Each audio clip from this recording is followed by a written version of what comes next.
Hello students, today we will be studying the second prose chapter of Hornbill, that is, we are not afraid to die if we can all be together. Now, my dear student, this chapter is divided in three parts by lines, and as you could see in the book also, hence we will have the explanation of this chapter in three different videos also. And this is the first video. This is the first explanatory part of the video, which has the introduction and the explanation of the first part of the chapter. Now let's begin with the introduction of this chapter. Let me give you a brief of this chapter, my dear students. Now, as you could see, the authors of this chapter are Gordon Cook and Alan East, and I want to tell you that the narrator in this particular chapter is Gordon Cook. Now, the narrator, Gordon Cook, and his wife, Mary, and their children, Jonathan and Suzanne, my dear students, set sail on a ship to imitate the historical round-the-world voyage, which was earlier undertaken by James Cook in 1768, and the journey began in Plymouth, now England, and they headed south to Cape Town, that is in South Africa, and it was expected to journey to Australia through the endless Indian Ocean, and finally they had to return back to England. Unfortunately, the ship partially wrecked in the Indian Ocean, and the sailors had to face about death, and that was a very near-death experience.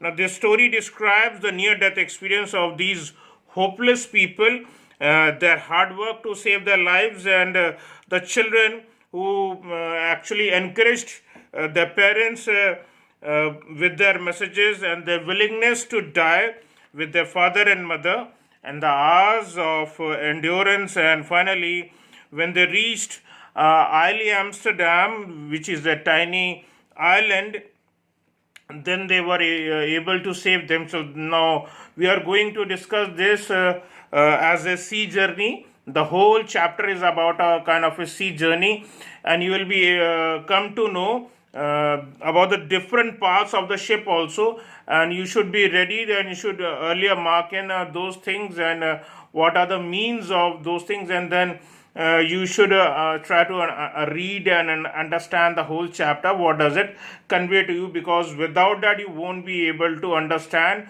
what those parts are actually, and what they are the purpose for, what their purpose is actually. Now, let's begin with the explanation part, my dear students.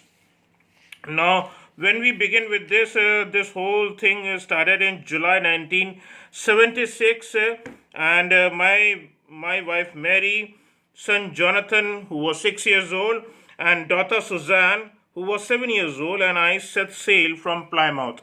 Now, my dear student, Plymouth is actually a port city of England, seaport city of England, and they actually wanted to duplicate the round the world voyage, or you can say sea journey, made earlier, which was made earlier by Captain James Cook.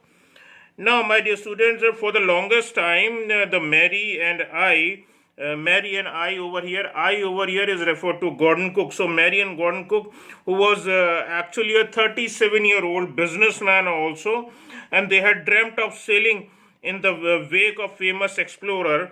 When we say wake means, does not mean to get up. It means on the same path or track on which actually earlier that was done by James Cook. They wanted to be on the same track, and they wanted to do the round the world voyage of the earth in this way, and they wanted to do the same thing, and for that they were practicing a lot of all these things. And for the past 16 years we had spent all our leisure time, all our free time, all our jovial time in this part only, and honing seafaring skills. When we say honing means sharpening. So they spent about 16 years just to sharpen the naval skills, the marine skills, which they would be actually utilizing in this journey.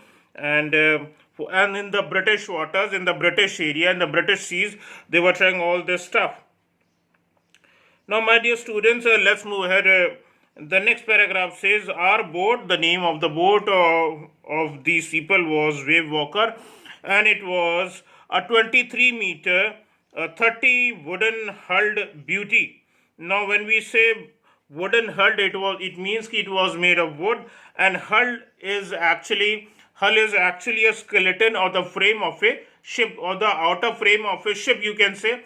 As we have skeleton in our body, so the boat has also a kind of a skeleton which is made of obviously made of wood only. So that is called as the frame, the skeleton, or the hull also. So it was a 23-meter boat, actually a 30-ton boat, and it had been professionally built, and they had spent months fitting it, repairing it, maintaining it, doing their best with it, testing it in the roughest of the weathers, because they had to face one of the toughest weathers ahead. So they wanted to gain a lot of experience in that purpose, and that is why they did this way. And testing it in the roughest of the weathers they could find. And the first part of their journey, actually, which was the 3-year journey, it was actually a 3-year journey that was a span of about 1,05,000 kilometers. Journey passed away very pleasantly, very nicely. Now, as we sailed down the west coast of Africa, when we say Africa, it means African continent, to Cape Town. Cape Town, my dear students, is a city in South Africa. It was earlier also called as the Cape of Good Hope also. So just simply because the different mariners who used to come from the northern hemisphere, and basically from European side, that they used to come over there, and this was a place in the southern hemisphere in South Africa. It was a port city, and people used to come, the ships used to come and wait over there. This was a place where they could rejuvenate themselves, whatever the things they had actually spent.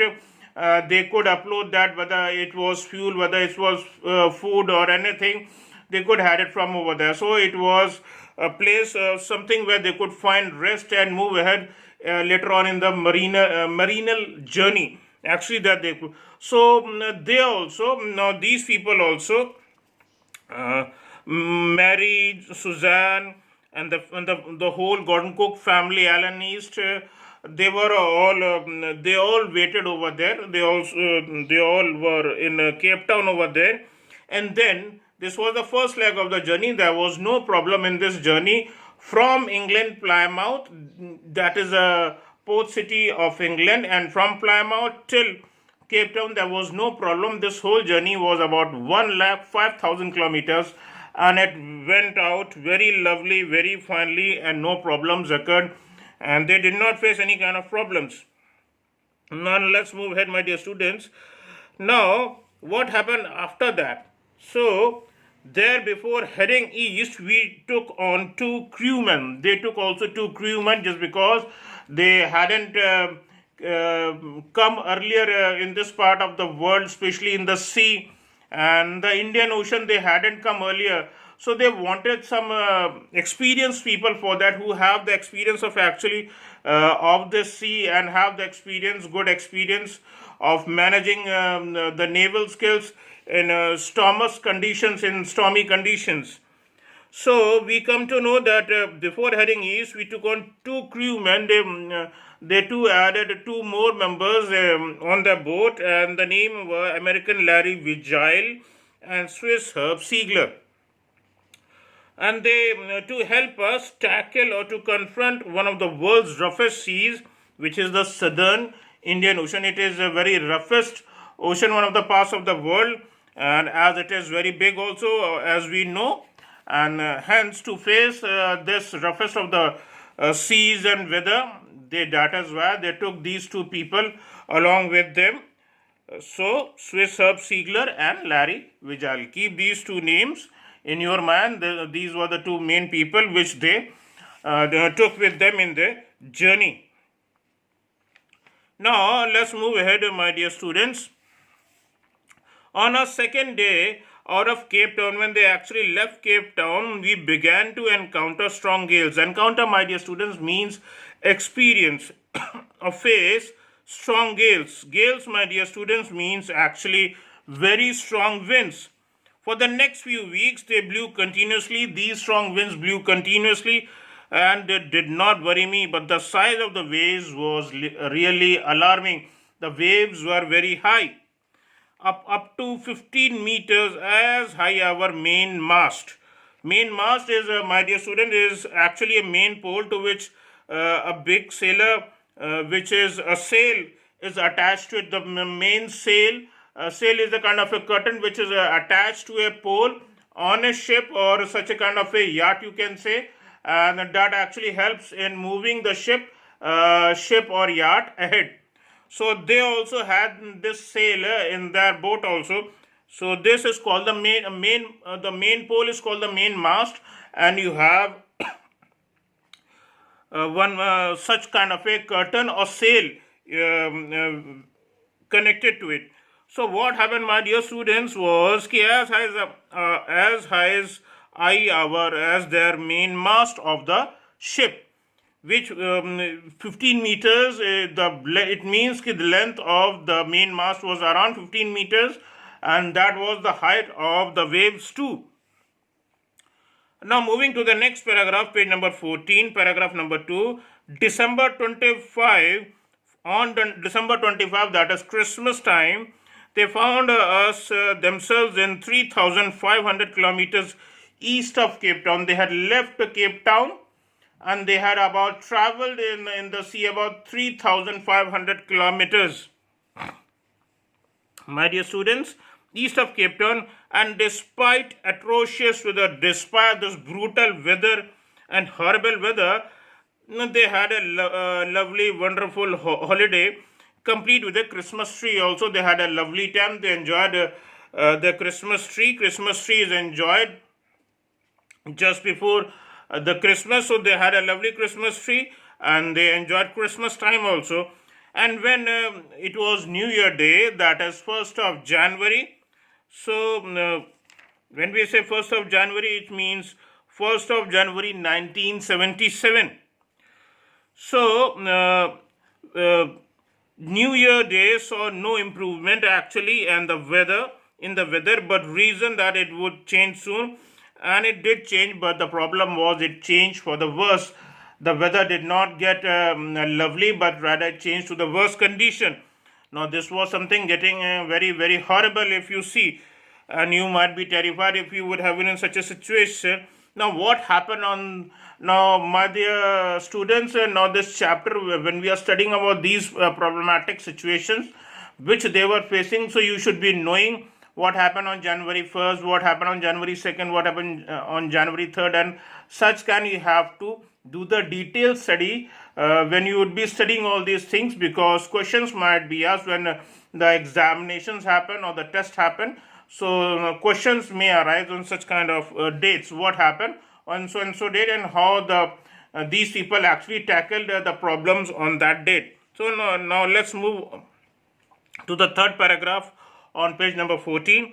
It says, at dawn in the early morning on January 2nd, what happened? The waves were gigantic. Gigantic means very huge. We were sailing with only a small storm jib. They were only sailing with a small storm jib.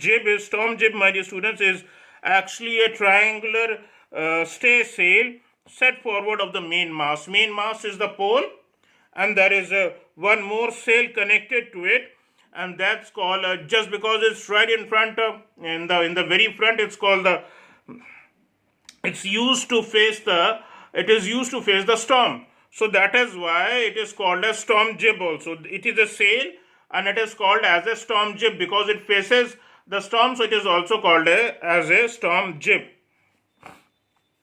Now we were still making about 8 knots. Now they were still making 8 knots, my dear students. I want to tell you about what does the word knots mean. The first, the word KNOT, knots, as given over here, is actually a unit to measure distance and speed which is utilized in the speeds of ships and aircrafts basically. And simply we cannot measure the distance in air and in water by a measuring tape, and there are no milestones that can be kept in water or in air as we have on roads. So that is why it is measured by knots. So lot earlier people used to measure this whole distance by a particular kind of a rope which had knots in between, and these knots had a distance. So that was one knot between two knots. So that was a particular distance. Now, what was that distance actually? I want to tell you, my dear students. Now, 1 nautical mile or 1 knot is actually 1.852 kilometers.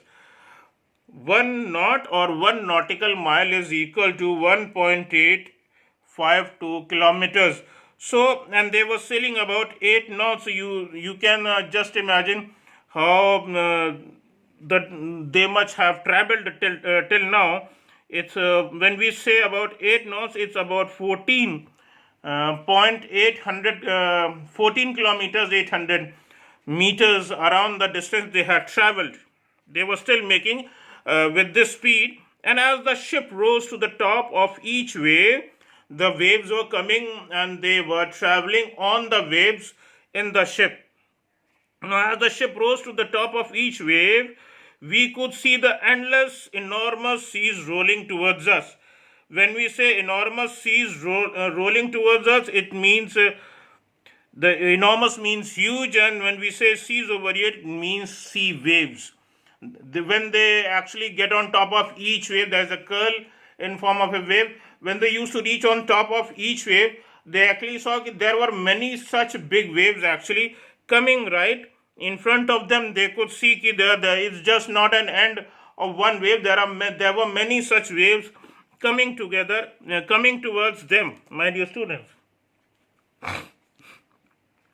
And the screaming of the wind, the blowing of the wind and the spray was painful to the ear. The spray, when we are talking of, is actually the splashing of the wave that actually hit the boat and they hit the people on the boat.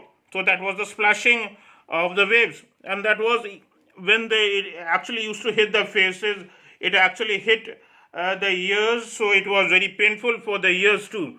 Now, to slow the boat down, they had to drop down the storm jib. So they had to put down the storm jib. If they did not do so, certainly the boat will move ahead in a great speed, and simply just because they are in a moment when there is a storm, then it's necessary that simply they should maneuver it with not too much speed. So for that it was necessary to put down the sail that was actually connected to the storm jib. So matlab that is actually connected, that is actually kept for to face the storms. So that particular sail was to be brought down, because if that isn't brought down, so they would keep moving ahead in a great speed, because we know storms have a very great speed, and in such situations the mast would have been broken, the whole the whole ship would have been broken into two pieces in a few moments, my dear students. And that is why it was very necessary to put down the mast over there, to put down the storm jib over there. Now let's move ahead, my dear students. So then to slow down the boat, they had to actually drop down the storm jib and lashed a heavy mooring rope in a loop across the stern. Mooring rope is actually a thick fastening rope actually. Sometimes it is connected to your anchors to actually slow down the ship, and that is how.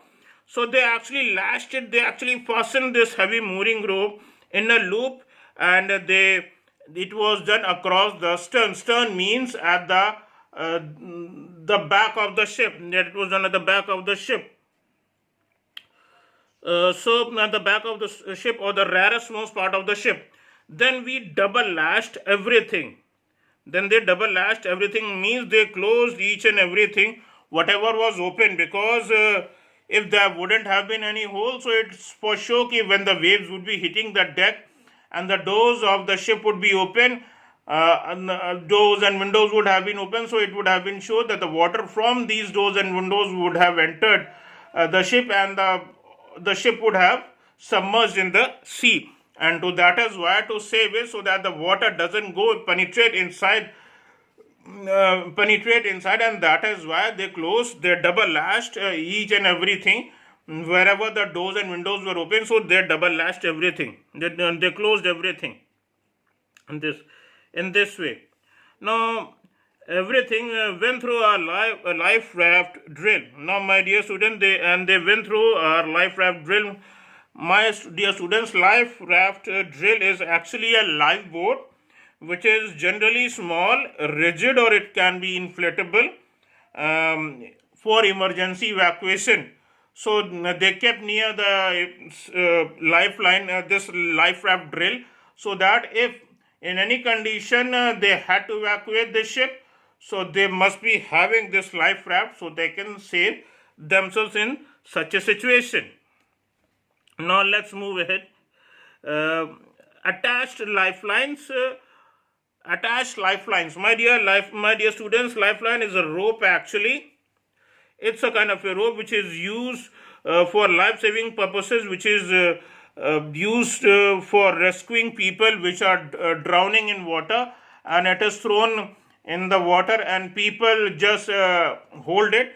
So that is called as lifeline. So when water was splashing so hard on the ship and it was banging it, so it was required for them to hold on with the lifelines, with this rope, because if they lose this rope and if they set themselves free, they do not hold on to anything, it is for sure that these waves would sweep them away from the ship, and then they would lose the ship in such a situation, and they would be drowning in the sea. Now let's move ahead, my dear students. Attached lifelines, and they donned oilskins. Donned means put on. They put on the oilskins. Now you might be thinking, what is an oilskin is? My dear students, oilskin is a heavy waterproof cloth, waterproofed with oil. Now, if you would be wearing the general clothes what you are wearing right now, it's actually not possible that your clothes be actually dry all throughout the time, and your clothes will all get wet in such a situation. To save the clothes, to save people from hypothermia, such kind of things. So that is why people in seas, when they go on the deck in such stormy conditions, you would see people wearing special kind of a raincoat kind of thing. That is actually this oilskin actually to save themselves from the sea water that is actually hitting them, and that will actually hit only the face or the hands that is open, and it will not let the person clothes actually go wet. Now let's move ahead, my dear students. And life jackets actually. So when we talk of life jackets, is actually a sleeveless, buoyant or inflatable jacket for keeping a person floating in water. You must have seen this particular life jacket when you must have been going for boating in some zoo, if there is any, or where there is a place you can go on a boating, or swimming. People who go on swimming, actually whether they are swimming in the swimming pool, they are actually required, the new ones are required to have the life jackets and then swim. So that is actually the life jacket, my dear students. Now, and waited, and they wore this, they kept near close the life raft. Actually they hold on to the lifelines actually, and they wore on the oilskins, and they actually were ready for the worst of the conditions that could happen later ahead. And the next paragraph says the first indication of impending disaster or approaching disaster came in about 6 p.m. Now it was about 6 p.m. on the 2nd of January, 6 p.m. with an ominous silence. Ominous means a threatening silence. There was a silence, but it was threatening. It was really frightening for these people. The wind had dropped and the sky immediately grew dark at that point of time. And then they came a growing roar, and an enormous cloud towered aft of the ship.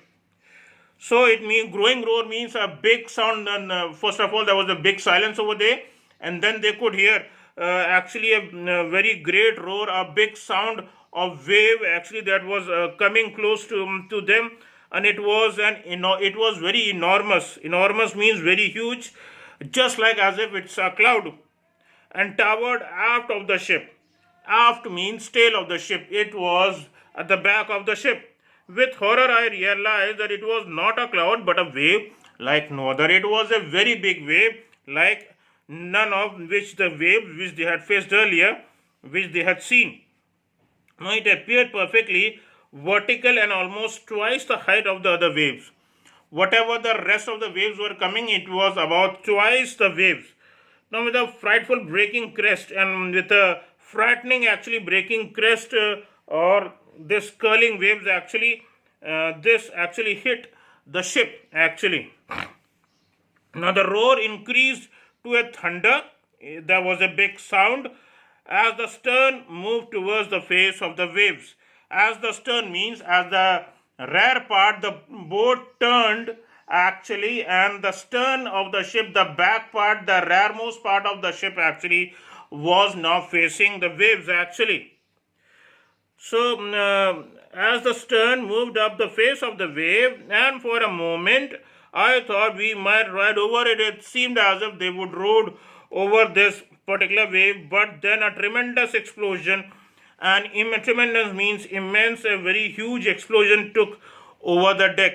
It was a splashing of this big wave right on the deck of the ship, and a torrent of green and white water broke over the ship. Now, torrent, my dear students, is actually a big, very huge amount of water that actually broke over into the ship, and it was of green and white color, and that broke over the ship, and his head smashed, Gordon's head smashed into the wheel, into the steering wheel, and I was aware of the flying overboard. Overboard means he was knocked by the waves, and now the water has penetrated, although they had closed all the doors and windows, whatever were there in the ship, but the water had penetrated simply because it came with such a big force that the doors, whatever the latches were put over there, they were not able to face the big storm over there at that point of time that broke, and there was water in the cabin where actually where Gordon Cook was, where the steering wheel was, and sinking below the waves, and he was sinking below the waves, and I accepted my approaching death. Yes, he was sinking below the waves. It means within the ship only, my dear students, because the ship was now filled with water. So he was over there, and his face was smashed with the steering wheel, and he was aware of flying overboard. In such a condition, he was thrown by the wave from his place where he was actually, and he was floating and then sinking below the waves, and accepted my approaching death. He thought that he is about to die, and I was losing consciousness, and he felt quite peaceful. Unexpectedly, my head popped out of water. His head came out of water, and a few meters away, Wave Walker was near capsizing. It was nearly overturned, you can say. It was about to turn over, it was about to upset, you can say. So it was about to upset, her mass almost horizontal. They were on a particular kind of a wave, and doing so, the mast was actually just nearly vertical, horizontal like this way. The ship was somewhat like this, and the mast was somewhat like this. So in this kind of way, then moving ahead, my dear students. So then a wave hurled her upright, and my lifeline jerked. So the lifeline which they were holding, the rope, that rope or chain they were holding actually, they were holding it very firmly, and I grabbed the guardrails. Guardrails means railing, so that they do not again, the same thing, they do not lose the ship, and when the wave hit them, they just do not move away with the wave and they get into the sea. So to save themselves, to guard themselves, they had to caught hold of the guardrails and sail through the air into the sail into the wave worker's main boom. Now, my dear students, main boom is actually a pivoted spar, or you can say a metal bar actually, to which the foot of a vessel or a ship is actually attached, allowing the control and direction of a sail to be changed. Now, you must have seen it's actually a triangular form of it. So, if this is the main mast, so this is the main boom. There's a rod over here too, and there's a chain going over here. There's a rope going over here, and there's a main sail over here. The main curtain you can see, or a main sail over here. So this particular bar what you have below, from which it is connected, this is the main boom you can say, and that is your storm jib. So my dear, main mast, my dear. So this is the main storm. This is the main mast, and this is the main boom. So with which it is connected. Now let's move ahead, and moving ahead, wave walker's main boom. Subsequently, what happened? Subsequent waves tossed me around the deck. Subsequent means the oncoming waves threw these people into actually tossed me. They actually were floating also, just like Gordon Cook. They were also found floating around the deck only, like a rag doll, just as if a rag doll or a cotton cloth doll is actually just banged. So it was just the same thing.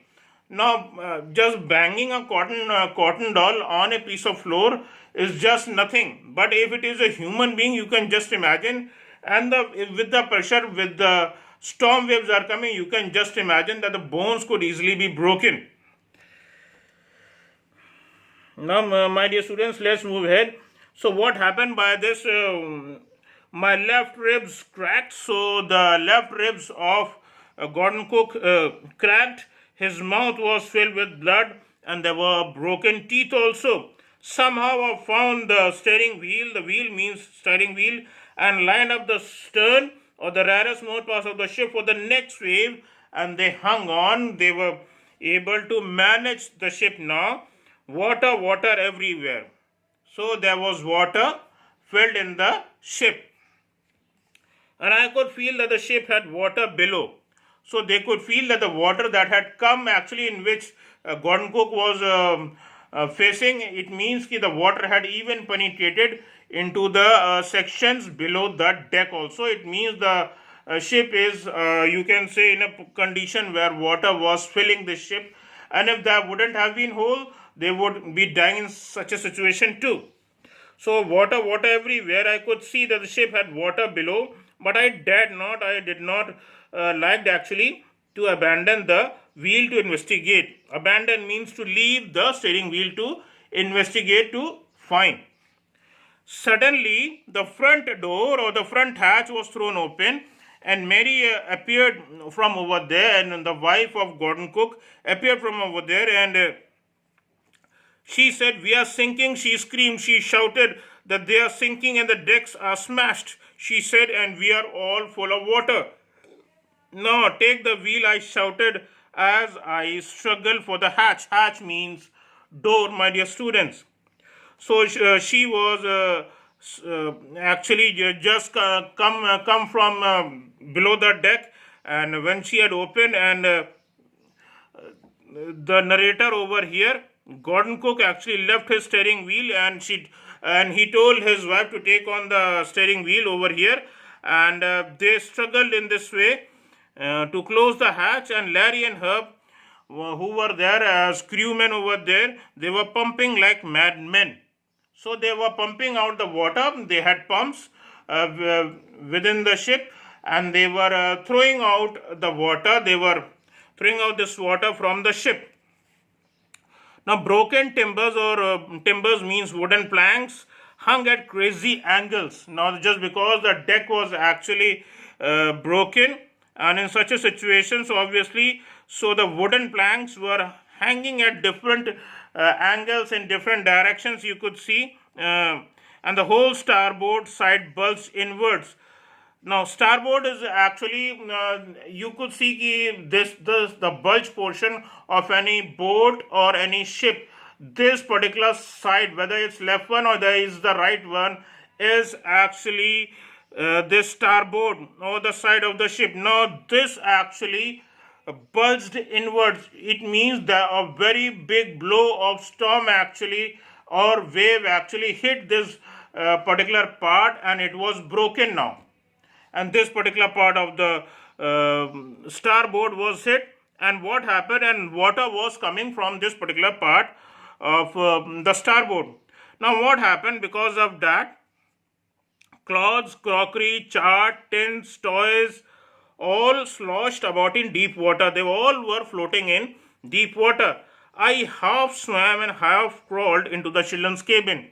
Now, when Gordon Cook actually had left the steering wheel and the wife holding that, so could actually see, go and see the situations in the ship. And when he came inside, came below the decks, he saw that he half swam and he had to crawl into the children's cabin, into the children's room where it was. And are you all right? He asked. And I asked, and the answer came yes. They answered from an upper bunk. Upper bunk means bed. It's somewhat like as we have in India in trains that there are a number of berths. So bunk, you can say berth also or bed also, just one top of each other. So they answered from an upper bunk or bed, but my head hurts a bit, said Sue. Sue is the short form of Suzanne. So she said, my head hurts a bit, and pointing to a big bump above the eyes, she was hit very badly, and that is why it was swollen above the eyes. I had no time to worry about my bumped heads, about the swollen heads actually. After finding a hammer and screws and canvas, he actually struggled to back on the deck and to make the amendments, to make the mending work to how to save the ship from drowning. Now, with the starboard side bashed open, with the side of the ship actually open, bashed open, which was violently blew open, and the water was penetrating. We were taking water with each wave that broke over us. Whatever wave was coming, and the water was coming right directly filling into the ship. So if I couldn't make some repairs, we would surely die. It is for sure that they would actually surely die. It is for sure. And if I couldn't make some repairs, we would surely sink then. And it was necessary for them to make repairs. Somehow I managed to stretch canvas, secure waterproof hatch. Hatch means door. They waterproof the door even so that the water doesn't penetrate from the doors now. And covers across the gaping holes. So whatever the huge holes were over there, because and from which the water was coming, so they managed to close those big holes, those huge holes. Some water continued to stream below, but most of it was not deflecting over the side since the ship was moving ahead. Now the water was being deflected on the different sides, and now the water was not coming from the bulge portion of the starboard side. Now we are taking water with each wave that broke over us. If I couldn't make some repairs, they would have certainly sank actually, and this is how they maintained with the work of the canvas and the waterproof covers. They managed the holes and the doors, and somehow whatever the stream, whatever was coming, they managed with that, and this how. Now moving ahead to the next paragraph, more problems arose when our hand pump started to block up with the debris floating around the cabins, and the electric pump short circuited. Now my dear students, in sea or in rivers or in ponds, even if you the water even that is floating has a kind of a mud or particles, sand particles or mud particles or debris, or you can say, which you can say granules, or pebbles, you can say, and that all float in water. So what the same happened over here. So when they were actually pumping out the water, so these pumps actually were all filled with these granules in the pumps, and they blocked the water from being thrown out. So it was all choked, and the electric pumps short circuited simply because there were all water all over there, and you know very well that the pumps will be utilizing the certainly the electricity which would have been generating from the generator only. And in such a situation, obviously it all short circuited. Now the water level rose threateningly, dangerously. Back on the deck, I found that our two spare pumps had been wrenched overboard or damaged overboard, that were lying overboard, that were all damaged, along with the forestay sail. So there was a forestay sail also, my dear students. That was also. Now what is forestay sail? Let me tell you what is forestay sail. Now first telling you what is forestay. Forestay is sometimes simply called as a stay. It is a piece of a standing rigging which keeps a mast from falling backwards. It's a kind of a wire, you can say, which holds the whole mast actually from this main mast, which the main pole. It actually just holds on to the ship, and there are two different such kind of wires, you can say, and which holds the main post over there, main mast over there, so that it could stand straight over there on the ship. Otherwise the waves can hit it, and it can break that can break the whole ship when it falls or break apart from the deck. That is why. So it is sometimes simply called as a stay. It is a piece of standing rigging which keeps a mast from falling backwards. It is attached either at the very top of the mast or in the fractional rigs between about 1/8 or at 1/4 from the top of the mast, you can say 1/4 from the mast. So now when we are talking of sail, so first of all, this is a, you can say, huge wire. Then when say forestay, so it means that the particular sail that is connected to the forestay, so that is called as forestay sail. So a sail which is connected is forestay sail. Now let's move ahead. So this forestay sail, so they were all along with the forestay sail, the jib and the dinghies. Now my dear students, dinghy is actually a small inflatable boat, rubber boat actually, and the main anchor. Anchor is which is utilized to stop a ship in either in water, and it's very heavy, and it's thrown in water to make the ship stop, and it's thrown on the when you have reached some shore or port, so it is thrown to the port so that they can entangle that to a particular part, and the ship won't move in such a situation. So it is utilized for that purposes. So it's a heavy object connected to a cable or a chain, and it is used to actually fasten the ship to the sea bottom or at a particular place. Now let's move ahead. So the forestay sail, the jib, the dinghies, and the main anchor. Now then I remembered we had another electric pump. They had an electric pump, another electric pump under the chart room floor. Now my dear students, chart room floor is a particular room separate from the captain's cabin. This is a particular place where they actually study the situations, what they can do, how they can move ahead, with what speed they can move ahead, with in which direction they should move, what work they can be doing in such kind of drastic situations. So it's a particular room separate, and there are map of the sea of the area where they are actually going in the sea. So there are maps over there, and there are different equipment such as magnetic compasses to study these distances and the places how they can move ahead. So let's in this way. So he went into the chart room floor. That was he took the electric pump, and I connected it to an out pipe. He connected to an out pipe and was thankful that it worked, and the water was started now pumping out of the ship now. Now the night dragged on with an endless, bitterly cold routine. It was really very endless, bitterly cold routine of pumping, steering, and working on the radio. So they tried all to connect to the people so that they could actually get help from any part of the world.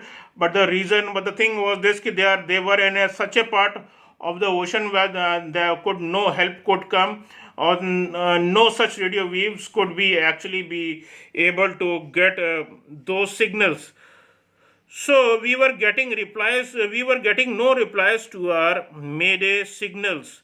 Mayday calls, my dear students. So Mayday calls, when we say Mayday, Mayday is actually a terminology. It's actually a term, you can say. It is used for Mayday calls means help calls first of all, and Mayday is a word which is utilized in whichever country you go. Now, if in our country, if we are suppose we are we want to help, we say ki madad karo. But if we are going in some English speaking country, we'll ask for the word help. So if we would be in Spain, so we would be using some Spanish word. If we would be in Germany, so we would be using some kind of a German word. So that's and if in such a situation, how would the people help come to help you? And that is why this is a very general term in a situation in any part of the world you are. If you use the word Mayday, it means simply means that you are asking for help, and it is acceptable by any part of the world, from any of the countries of the world, whatever the language you are utilizing. So it is used for getting help, and which was not surprisingly not possible in this remote corner of the world, in this far alone corner of the world. Now, my dear students, Sue's head had swollen alarmingly. Now, earlier she had told that she was hit above on the forehead, above the eyes, and Sue's head was now swollen alarmingly, and she had two enormous black eyes now. So it was all swollen. Now she had showed us a deep cut on her arm also.